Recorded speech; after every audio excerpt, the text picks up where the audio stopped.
When I look back at my life, at the things I endured, the hardships, struggles, and emotions eating me up, I realized that I would never change anything to make it easier for myself.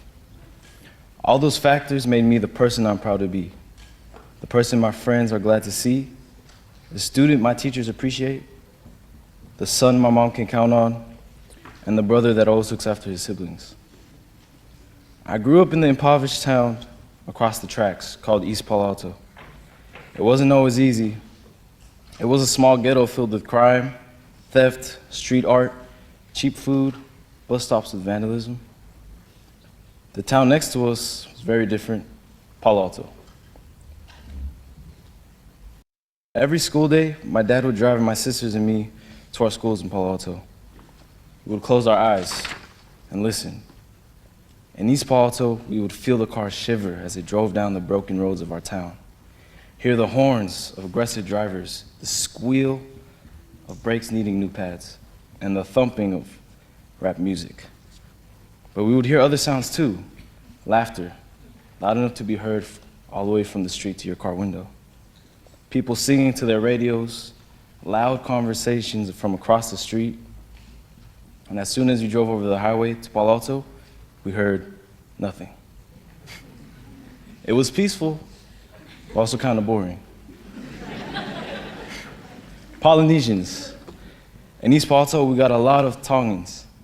While walking around, we would recognize each other, because as islanders, we might not know exactly who a person was, but inevitably, someone was a distant cousin, an aunt's niece, a father's friend's son, and so forth. The community of Polynesians, specifically Tongans, stuck together. One thing that tied me to the Tongan community was my dad. My dad owned a company that shipped things back and forth from Tonga. So he knew everyone, and everyone looked up to him.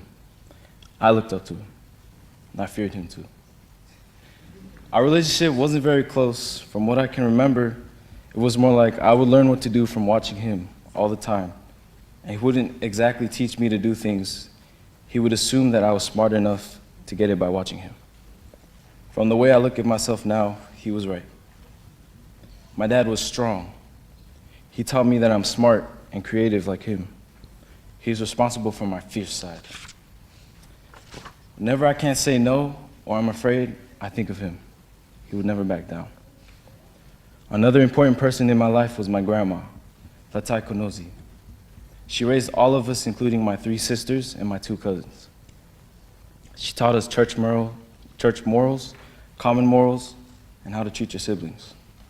Grandma taught us how to say please and thank you, and how to love each other.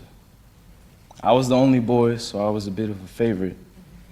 When my siblings picked on me, I remember she would say, "Why are you guys picking on your brother? What if he died?"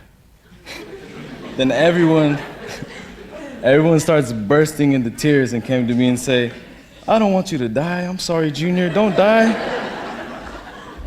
Then she'd make us all group hug and say, "Yeah, see, love each other." My father and my grandma were both driving forces who made me what I am today. But once they both passed away, I would have forgotten how I was raised if it wasn't for my mom. My mom is a warrior. She's been through hell and back and is still able to take care of her 4 kids. She's a good example of bravery and compassion. She has taken care of all of us when we thought we lost everything. And I'm so thankful for her. She is the one that keeps me on track, and she reminds me to be brave like my dad. She reminds me to show compassion like grandma. To this day, I still don't get how she does it. But one thing I realize is that when I need to be brave, I think of dad. When I need to show love, I think of grandma. But when I'm struggling and all odds are against me and I still make it through that challenging obstacle, I think of you, Mom.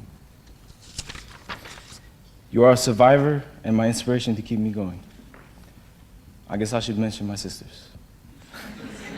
Laola, Ariana, and Ashley.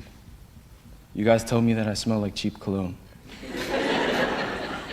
But you all are always there for me, and I love you guys. Sometimes the future looks blurry, and I get scared of the unknown. But I know deep inside, I have faith.